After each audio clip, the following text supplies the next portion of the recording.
ಗೀತಾ ಮಹಾತ್ಮೆ.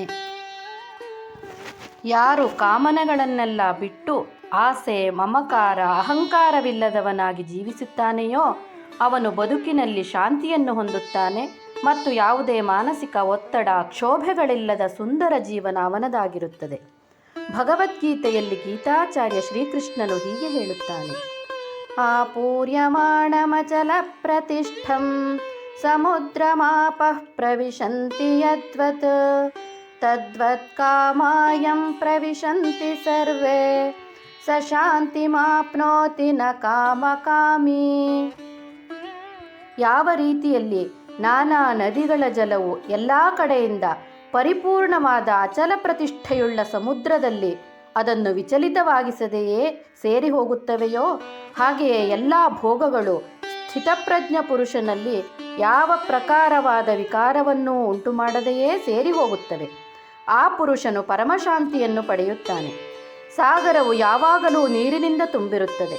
ಮಳೆಗಾಲದಲ್ಲಿ ಅದಕ್ಕೆ ಎಷ್ಟು ನೀರು ತುಂಬಲಿ ಅಥವಾ ಬೇಸಿಗೆಯಲ್ಲಿ ಆವಿಯಾಗುತ್ತಿರಲಿ, ಆದರೂ ಸಾಗರವು ಒಂದೇ ರೀತಿ ಸ್ಥಿರವಾಗಿರುತ್ತದೆ. ಅದು ಪ್ರಕ್ಷುಬ್ಧವಾಗುವುದಿಲ್ಲ ಮತ್ತು ತನ್ನ ದಡದ ಮಿತಿಯನ್ನು ಮೀರುವುದಿಲ್ಲ.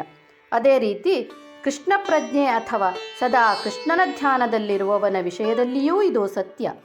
ಇಲ್ಲಿ ತಾತ್ಪರ್ಯ ಏನೆಂದರೆ, ಅವನು ತುಂಬಿದ ಸಾಗರದಂತೆ ಯಾವಾಗಲೂ ಪರಿಪೂರ್ಣತೆಯನ್ನು ಹೊಂದಿರುವವನು. ಸಾಗರದೊಳಗೆ ಹರಿಯುವ ನದಿಯ ನೀರಿನಂತೆ ಬಯಕೆಗಳು ಅವನಿಗೆ ಬರಬಹುದು, ಆದರೆ ಅವನು ತನ್ನ ದೈನಂದಿನ ಚಟುವಟಿಕೆಗಳಲ್ಲಿ ಸ್ಥಿರವಾಗಿರುತ್ತಾನೆ. ಇಂದ್ರಿಯ ತೃಪ್ತಿಯ ಬಯಕೆಗಳಿಂದ ಅವನಿಗೆ ಒಂದಿಷ್ಟೂ ಕ್ಷೋಭೆಯಾಗುವುದಿಲ್ಲ. ಕೃಷ್ಣ ಪ್ರಜ್ಞೆ ಇರುವವನಲ್ಲಿ ಮಾತ್ರ ಇದು ಸಾಧ್ಯ ಮತ್ತು ಇದೇ ಸಾಕ್ಷ್ಯಾಧಾರ. ಯಾವ ಪ್ರಕಾರ ಸಮುದ್ರವು ಆಪೂರ್ಯಮಾಣಂ ಅಂದರೆ ಅಗಾಧ ಜಲರಾಶಿಯಿಂದ ಪರಿಪೂರ್ಣವಾಗಿರುವುದೋ ಅದೇ ರೀತಿ ಸ್ಥಿತಪ್ರಜ್ಞನು ಅನಂತ ಆನಂದದಿಂದ ಪರಿಪೂರ್ಣನಾಗುತ್ತಾನೆ. ಹೇಗೆ ಸಮುದ್ರಕ್ಕೆ ನೀರಿನ ಅವಶ್ಯಕತೆ ಇಲ್ಲವೋ ಹಾಗೆಯೇ ಸ್ಥಿತಪ್ರಜ್ಞ ಪುರುಷನಿಗೆ ಸಾಂಸಾರಿಕ ಸುಖ ಭೋಗಗಳ ಅವಶ್ಯಕತೆ ಸ್ವಲ್ಪವೂ ಇರುವುದಿಲ್ಲ. ಆದ್ದರಿಂದ ಸಾಗರದಂತೆ ಸ್ಥಿರವಾಗಿರಬಲ್ಲ ಮತ್ತು ಸಂಪೂರ್ಣವಾಗಿ ಶಾಂತಿಯನ್ನು ಅನುಭವಿಸುತ್ತಾನೆ. ಮೋಕ್ಷ ಸಾಧನೆಗೆ ಇದೊಂದೇ ಮಾರ್ಗ. ಹರಿ ಓಂ.